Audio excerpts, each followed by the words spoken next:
Hello friends, कैसे हैं आप सब। आप सभी का आपके अपनी YouTube channel sociology with Sangeeta में मैं संगीता स्वागत करती हूं।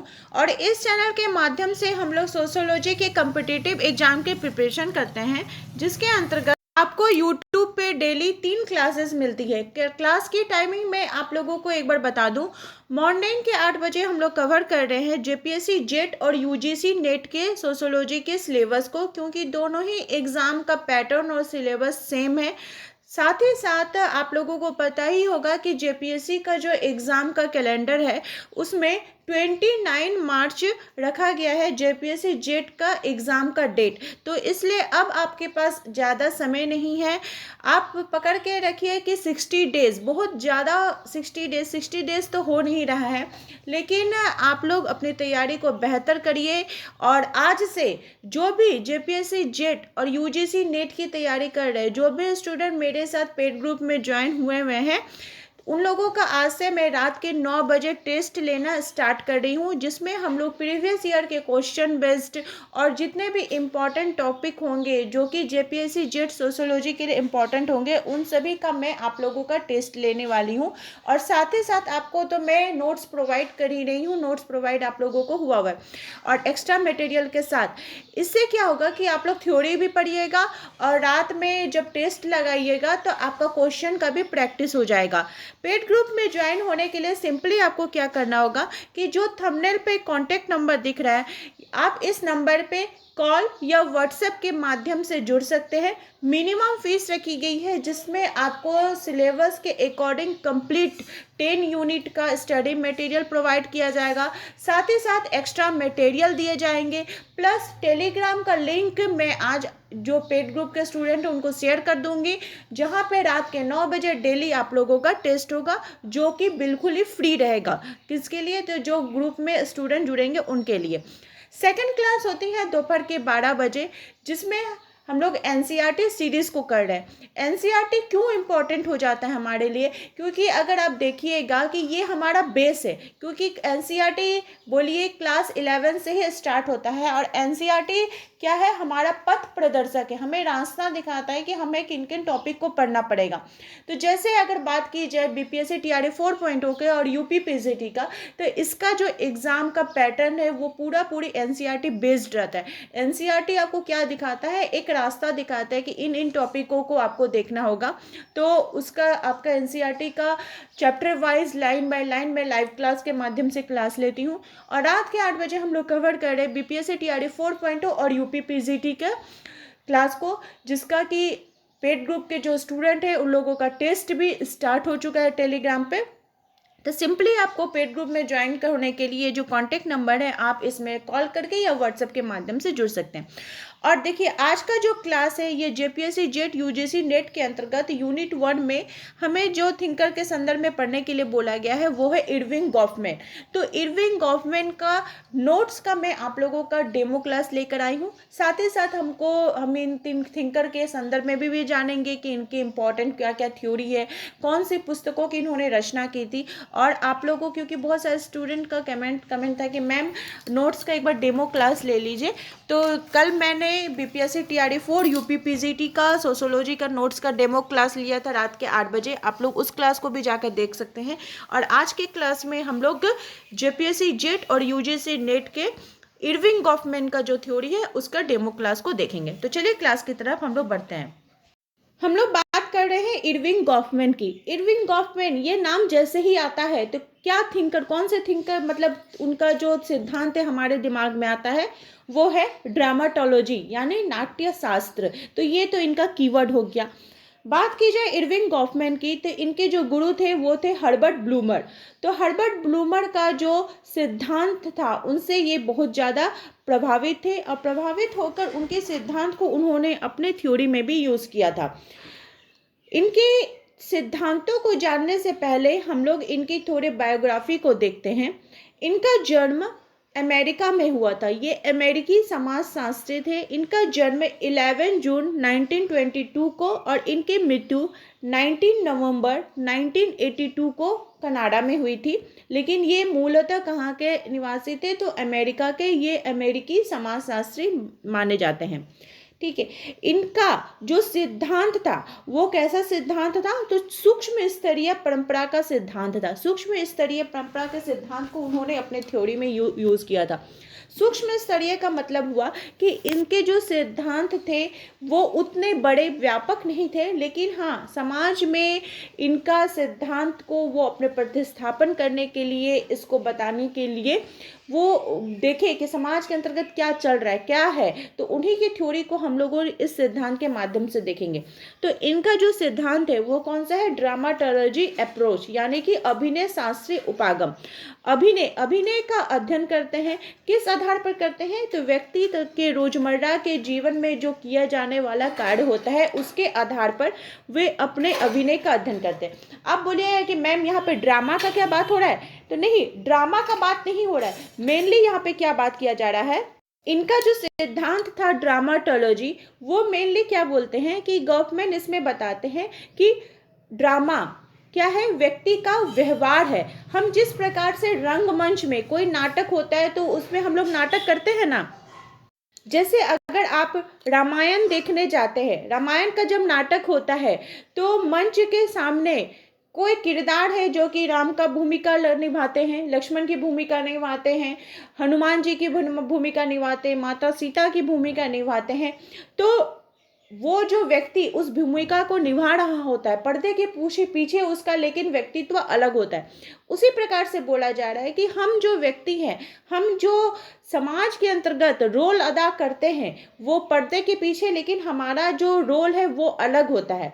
इसलिए उन्होंने बोला कि ये जो ड्रामाटोलॉजी है ये व्यक्ति के व्यवहार होता है, उसका बिहेवियर होता है, जो एक तरह का रंगमंच होता है, और इसके पीछे जो व्यक्ति धारणा होती है, जो हमारी धारणा होती है और जो हमारे संवाद होते हैं दूसरों के सामने, पर्दे के पीछे अलग होगा और दूसरों के सामने अलग होगा। ठीक है। इसके संदर्भ में इन्होंने स्कॉटलैंड आइलैंड में जाकर इन्होंने अध्ययन किया था। इनका जो सिद्धांत है स्व प्रदर्शन का सिद्धांत, जो कि इनकी पुस्तक presentation of self in everyday life, इसमें उन्होंने किया था। ये शिकागो संप्रदाय से जुड़े हुए थे और इन्होंने स्कॉटलैंड में अध्ययन किए। तो इनका जो सिद्धांत था वो प्रतीकात्मक अंतःक्रियावाद, इनके गुरु कौन थे, तो हर्बर्ट ब्लूमर थे। उनके सिद्धांत को उन्होंने यूज किया था। यानी कि आपको यहाँ पे एक चीज भी ध्यान में आ गया कि प्रतीकात्मक अंतःक्रियावाद ये सिद्धांत किनकी है, तो ब्लूमर का है, मीड का है, और उनके सिद्धांतों का बहुत ज्यादा प्रभाव इनके ऊपर पड़ा था। साथ जो बोल सकते हैं कि प्रकारवादी थे, जैसे दुर्खिम हो गए, फिर Lloyd Warner, Edward Shils, Edward Mansfield, इन सभी का प्रभाव इनके सिद्धांतों के अंतर्गत देखने को मिला था। इन्होंने जो स्कॉटलैंड आइसलैंड का अध्ययन किए थे, किस प्रकार का अध्ययन किए थे, तो सहभागी अवलोकन विधि के माध्यम से उन्होंने अध्ययन, वहाँ पे वो रहे थे, रहने के बाद उन्होंने वहाँ का अध्ययन किया था। और इन्होंने 1953 में डॉक्टरेट की उपाधि दी थी। इनका जो शोध कार्य था, जिनमें उन्होंने अपना पीएचडी कार्य किया था, वो कहाँ पे किए थे, तो इसी स्कॉटलैंड द्वीप में किए थे। और वहाँ के जो प्रतीक है, वहाँ के जो अनुष्ठान है, वहाँ के व्यक्तियों के, वहाँ के जनजाति के लोगों का उन्होंने उसका गंभीर रूप से अध्ययन किया था। के इम्पोर्टेंट बुक्स के बारे में बात करें तो इनके कुछ इम्पोर्टेंट बुक्स है जो मैं यहाँ पे आप लोगों को लिख रही हूँ। पहला है communication conduct in island community. Next है the presentation of self in everyday life, यानी दैनिक जीवन में स्वयं की प्रस्तुति, हम दैनिक जीवन में स्वयं को किस प्रकार से प्रस्तुत कर रहे हैं। नेक्स्ट है असाइलम, यानी कि पागल खाना। फिर नेक्स्ट है एनकाउंटर। नेक्स्ट बुक है बिहेवियर इन पब्लिक प्लेसेस, यानी कि सार्वजनिक जगह में हमारा व्यवहार कैसा होगा। नेक्स्ट इनकी पुस्तक है स्टिग्मा, यानी कि कलंक। नेक्स्ट बुक है इनकी इंटरेक्शन रिचुअल, यानी अनुष्ठानिक अंतःक्रिया। नेक्स्ट इनकी बुक है फ्रेम एनालिसिस। ये सभी आप बुक बोल सकते हैं और इन्हीं बुक में उन्होंने अपने सिद्धांतों का वर्णन किया है। नेक्स्ट है जेंडर एडवर्टाइजमेंट, यानी लिंग प्रचार। नेक्स्ट है फॉर्म्स ऑफ टॉक। नेक्स्ट है national institute for mental health, 1954-57 में उन्होंने अध्ययन किया था। इनकी जो पुस्तक है the presentation of self in everyday life, इस पुस्तक की रचना उन्होंने कब की थी, तो 1959 में की थी। इसमें उन्होंने अभिनय शास्त्रीय उपागम का प्रयोग किया था। ये इनका जो सिद्धांत था वो कैसा सिद्धांत था? ड्रामाटर्जी अप्रोच का सिद्धांत था, जिसमें उन्होंने अंतःक्रिया अनुष्ठान के रूप में देखा था। वे बोलते हैं, गॉफमैन जी का कहना था कि अगर हमें समाज को जानना है तो उसे हमें व्यक्ति के व्यवहारों से देखना होगा। ठीक है, अगर हम किसी समाज के बारे में, किसी सोसाइटी के बारे में जानना चाहते हैं तो हमको उस समाज के व्यक्ति के व्यवहार को हम देखना होगा। जैसे उन्होंने बताया कि हम कह सकते हैं कि अगर समाज के लोग अच्छे हैं तो इससे यह गेस किया जा सकता है, हम इससे यह गेस करेंगे कि समाज भी अच्छा होगा। और अगर हम कहें कि समाज के लोग बुरे हैं तो यह मानना होगा कि समाज भी कैसा है? बुरा है। तो एक नाटक में जो होता है वही चीज क्या होता है? समाज में होता है, और वही क्या होता है? एक आईने के रूप में देखा जाता है, जैसे समाज का आईना होता है। गॉफमैन को माइक्रो एनालिसिस का जनक माना जाता है, यानी सूक्ष्म स्तरीय, इनका जो सिद्धांत था वो कैसा था? सूक्ष्म स्तरीय सिद्धांत था। और इसलिए गिडिंग्स ने कहा है कि गॉफमैन ने माइक्रो और मैक्रो दोनों को जोड़ने का काम किया है। ये कथन किनका है? तो गिडिंग्स महोदय का। इन सभी कुछ छोटी छोटी चीज़ों को भी आप लोग ध्यान में रखिएगा। इरविंग गॉफमैन के अनुसार व्यक्ति अपने दैनिक जीवन में विभिन्न स्थितियों में रंगमंचीय अभिनय करके स्वयं को लोगों के सामने क्या करता है? प्रस्तुत करता है। ठीक है, उनके अनुसार समाज के प्रत्येक व्यक्ति में स्वयं की पहचान होती है, अच्छा व्यक्ति या फिर बुरा व्यक्ति। जैसे आप लोग देखिएगा कि हम लोग जो नॉर्मल अपने घर में रहते हैं, लेकिन कोई गेस्ट आ जाते हैं तो क्या करते हैं? हम तुरंत अपना ड्रेसअप कर लेते हैं, अपने ड्रेस को चेंज कर लेते हैं। महिलाएं अपने जो पारंपरिक पोशाक है उसको पहनती हैं, जेंट्स पहनते हैं। उसके बाद अगर आप किसी शादी घर में जाते हैं तो वहाँ का जो पहनावा होता है, कि आप घर में जिस तरह का कपड़ा पहनते हैं उसी को पहनकर शादी घर में चल जाते हैं? नहीं जाते हैं। लेकिन उसी प्रकार से किसी शोक सभा में जाना होगा तो वहाँ पे हम अलग अभिनय करते हैं, वहाँ का हमारा वस्त्र पोशाक वो अलग रहता है, वहाँ पे हम शांत भाव दुखी भाव में रहेंगे। वहीं अगर आप शादी घर में जाइएगा तो आप खुशी भाव रहेंगे। तो मतलब क्या, ये रोल है, एक प्रकार का अभिनय है जो कि हम समाज के अंतर्गत कर रहे होते हैं, और हर एक व्यक्ति इसको रोल को अदा कर रहा होता है। गॉफमैन के अनुसार समाज एक कैसा है? रंगमंच के समान है, और उसी के अनुसार अभिनय क्रिया हम लोग करते आते हैं। तो हर एक व्यक्ति का बोल सकते हैं कि वो ड्रामा कर रहा है, ड्रामा के स्टेज पे है, और उसका स्टेज के पीछे एक अलग रोल है और स्टेज के सामने ही एक अलग रोल है। ठीक है, आपकी भाषा, आपकी वेशभूषा, आपकी पोशाक, सच में सब चीज़ों में अंतर हमें देखने को मिलता है, जिसके लिए इन्होंने अग्रमंच और पश्चमंच यानी फ्रंट और बैक स्टेज शब्द का प्रयोग किया है। ठीक है, अग्रमंच के अंतर्गत उन्होंने प्रभाव प्रबंधन के बारे में भी बात किया है, और ये क्या करता है कि व्यक्ति के प्रत्यक्ष और अप्रत्यक्ष रूप से उसके संदर्भ में बात बताता है। इन्होंने जो हर्बर्ट ब्लूमर का अंतःक्रियावादी जो इनका सिद्धांत था, उनको जब उन्होंने लिया अपने अभिनय कला के अंतर्गत, ड्रामाटोलॉजी के अंतर्गत, तो वे बोलते हैं कि पर्दे के पीछे जो व्यक्ति होता है वो क्या होता है? मैं की अवस्था में होता है, यानी आई की अवस्था में होता है। ठीक है, और जब वो पर्दे के सामने आता है तो वो उसकी अवस्था क्या हो जाती है? मुझे हो जाती है, यानी मी की अवस्था हो जाती है। ठीक है, और इसमें व्यक्ति क्या होता है? संपर्क में आता है, मंच में आता है, यानी कि आपका समाज के अंतर्गत आता है, अभिनय करता है कोई भी अनुष्ठान, एक धार्मिक अनुष्ठान में, तो उस हिसाब से उसके अभिनय में परिवर्तन होता है। मान लीजिए आप कोई कार्यस्थल पर काम कर रहे हैं, तो कार्यस्थल पर अभिनय की जो प्रस्तुति क्या कहलाएगा? वो आपका नाटकीय एवं स्व प्रस्तुतिकरण रहेगा। आप में से कोई ऑफिस में काम करते हो, किसी स्कूल में पढ़ाते हो, तो घर में जो आपका रोल रहता है, घर में जो आप भूमिका करते हैं, घर में जो आपका वेशभूषा पोशाक रहता है, क्या आप वही चीज को पहन के स्कूल चले जाते हैं, ऑफिस चले जाते हैं? नहीं जाते ना। वो हर एक चीज में परिवर्तन आता है।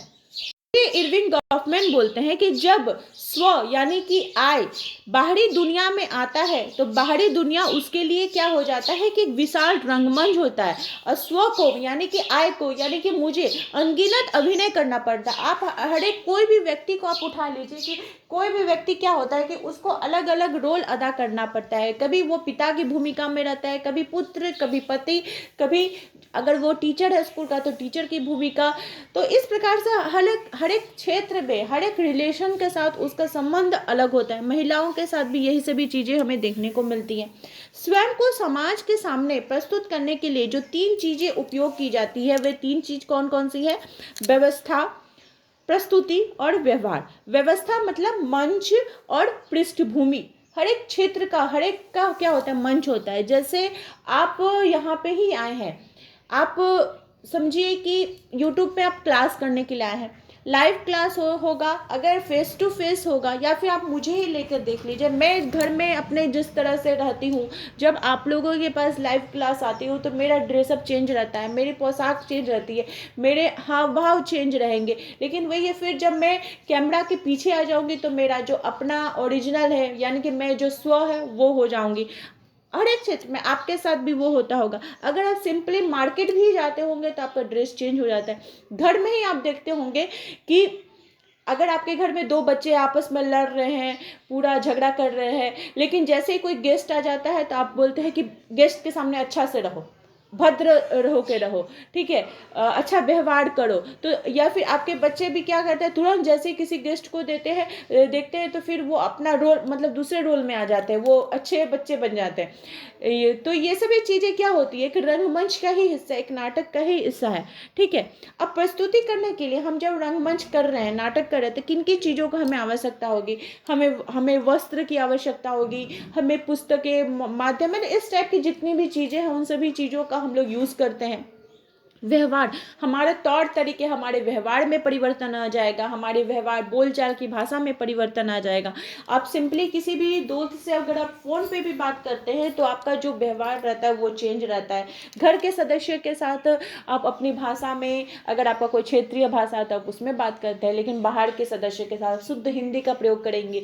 जिनके साथ इंग्लिश में बात करने का रहेगा उनके साथ आप इंग्लिश में बात करेंगे। तो ये सभी चीज़ें होती हैं। इसलिए इरविंग गॉफमैन ने, उन्होंने बताया है कि इनका जो ड्रामाटोलॉजी है वो, उसकी जो अध्ययन की विधि है वो कैसी है, तो रूपक अध्ययन विधि है। रूपक यानी उपमा के रूप में, उपमा अलंकार के रूप में, जिसको कि मेटाफोर भी बोला जाता है। हम लोग इरविंग गॉफमैन के कुछ सिद्धांतों को देखेंगे। देखिए, इरविंग गॉफमैन का नाम आ रहा है तो आपके दिमाग में एक शब्दावली जरूर ही आ रहा होगा, क्योंकि मैंने नोट्स में भी आप लोगों को करवाया हुआ है, जो शॉर्ट नोट दिया है 500 का। भूमिका दूरी, ये किनका सिद्धांत है, तो इरविंग गॉफमैन का सिद्धांत है। इसमें क्या होता है कि जब व्यक्ति अपने इस अभिनय को सही ढंग से नहीं कर पाता है तो उसको क्या कहा जाता है, भूमिका दूरी, ठीक है। मतलब अपना जो रोल से वो दूर हो जा रहा है। इरविंग गॉफमैन ने अपने जो अभिनय का सिद्धांत दिया था उसमें उन्होंने विश्लेषण में जो दो शब्द यूज किए, एक अग्रमंच और एक पश्चिमंच। अग्रमंच जिसको कि फ्रंट बोला जाता है, फ्रंट स्टेज। पश्चिमंच मतलब बैक स्टेज। उन्होंने एक और शब्दावली को दिया है, वो क्या है आपका, ऑफ स्टेज। क्या बोला जाता है उसको, ऑफ स्टेज। ऑफ स्टेज का मतलब हो गया जिसमें क्या होता है कि जैसे ऑटोग्राफ, कोई भी आप हीरो हीरोइन को देखिएगा कि वो जो सिनेमा में जो रोल करते हैं, क्या असल जिंदगी में वो उनका रोल रहता है, नहीं रहता है। पर्दे के पीछे उनका रोल अलग रहेगा, लेकिन जब पर्दे के सामने आ जाएंगे तो वो जिस भी रोल को कर रहे हैं, अगर वो राम की भूमिका कर रहे हैं तो वो राम के गेटअप में आ जाएंगे, राम का रोल करेंगे। वही अगर वो रावण की भूमिका करेंगे तो रावण के गेटअप में आ जाएंगे, या फिर किसी तरह का। तो वो क्या हो गया, वो तो फेमस हो गए, जो भी एक्टर है वो फेमस है। तो उनका जब आप ऑटोग्राफ लेते हैं, उनका ऑटोग्राफ लेते हैं, तो वो क्या कहलाता है, आपका ऑफ स्टेज कहलाता है। क्या कहलाता है, ऑफ स्टेज कहलाता है। इसको भी ध्यान में रखिएगा। अब इरविंग गॉफमैन के कुछ महत्वपूर्ण जो इनके फैक्ट्स से शब्दावली है उसको भी एक एक करके हम लोग देख लेते हैं। तो इनकी एक बुक थी एसाइलम, जो कि है पागलखाना। इस बुक की रचना उन्होंने कब की थी, तो 1961 में की थी। इसमें उन्होंने इस पुस्तक के अंतर्गत क्या बताया है कि मानसिक अस्पताल, एसाइलम पागलखाना क्या होता है, ये एक मानसिक अस्पताल रहता है। तो उन्होंने इसका अध्ययन कर एक मानसिक बीमार के जो नैतिक जीवन है उसका उन्होंने अध्ययन किया था। और किस रूप में अध्ययन किया था, तो सहभागी अवलोकन के माध्यम से।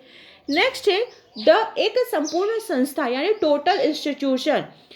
उन्होंने बताया कि ऐसी संस्था जो मनुष्य के जीवन में अपेक्षित परिवर्तन करता है वो क्या कहलाता है, टोटल इंस्टीट्यूशन। जैसे जेल हो गया, कोई व्यक्ति कोई सजा किया है, ठीक है, उसको सजा के, तो मतलब कोई गुनाह किया है तो उसको सजा मिला है, सजा के रूप में उसको जेल में डाला गया है। तो जेल क्या है, एक टोटल इंस्टीट्यूट, क्योंकि वहाँ पे व्यक्ति को सुधारा भी जा सकता है या फिर वो गलत संगत में पड़ के और भी बुरा हो सकता है। तो टोटल इंस्टीट्यूशन के बारे में बात की। नेक्स्ट है लेवलिंग सिद्धांत। लेवलिंग सिद्धांत का जो ये सबसे पहले हार्वर्ड बेकर ने 1963 में इसको यूज़ किया था।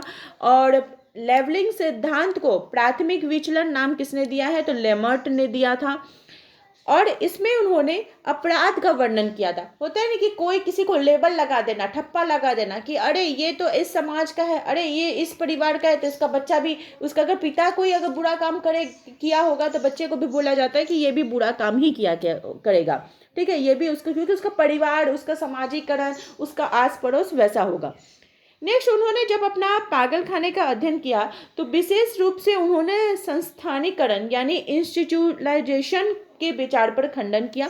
संस्थानीकरण आखिर होता क्या है, तो ये एक ऐसी प्रक्रिया है जो संस्था को नकारात्मक संदर्भ में प्रभावों का हानिकारक बनाता है। ठीक है, फिर इनकी नेक्स्ट बुक है स्टिग्मा। स्टिग्मा माने कलंक।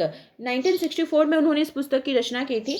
इसमें उन्होंने बताया कि जो विचलन के क्षेत्र में प्रयोग वे व्यक्ति, उनका उन्होंने विश्लेषण किया कि विचलन का भी जो क्षेत्र होता है समाज में, तो ऐसा नहीं है ना कि सभी चीज़ आपको पॉजिटिव वे में ही दिखेगा। समाज के अंतर्गत कुछ लोग ऐसे भी होते हैं जो कि नकारात्मक पक्ष को ग्रहण कर लिए होते हैं, तो उनका उन्होंने अध्ययन किया और उनके कलंक के व्यवहारों को जब वो जीवन में अध्ययन करने के बाद देखते हैं, उसमें उन्होंने स्टिग्मा में बताया।